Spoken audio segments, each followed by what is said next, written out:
Kevin De Bruyne will be 34 in June. It's been a career of over 750 games across club and international football across the last 15 years. It has numerous highs, and he will go down as, undoubtedly, one of the most talented midfielders ever to play in the Premier League.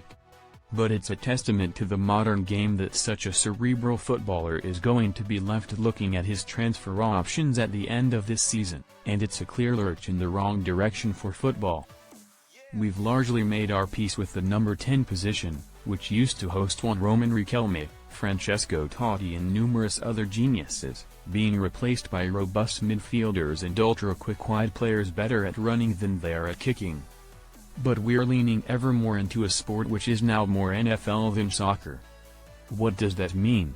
Well, first of all, we've got a completely dominant organization in the Premier League that, currently, holds all the money and all the star-making power.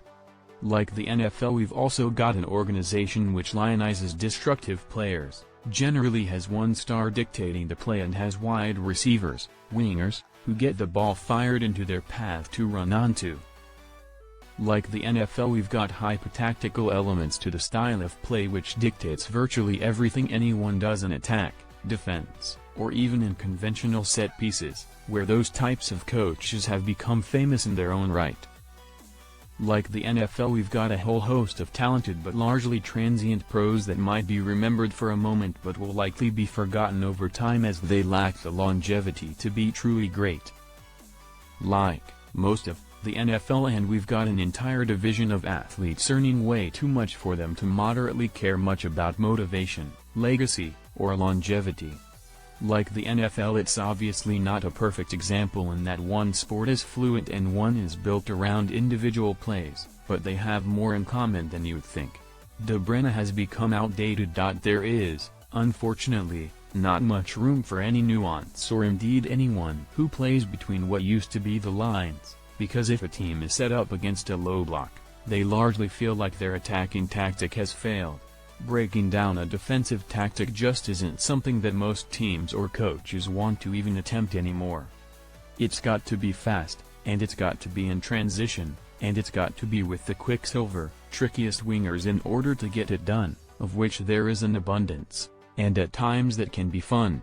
But a guy like De Bruyne, even at the pinnacle of his athletic career, feels like an anachronism for where football's collective ahead of the individual aspect is going. Like goalkeepers who can't pass the ball, KDB's position has been retired, and we're facing a reality where a playmaker whose crossing and passing range that can create chances from nothing is, at the moment, deemed too risky for City and maybe for most other teams in Europe. It's where we are.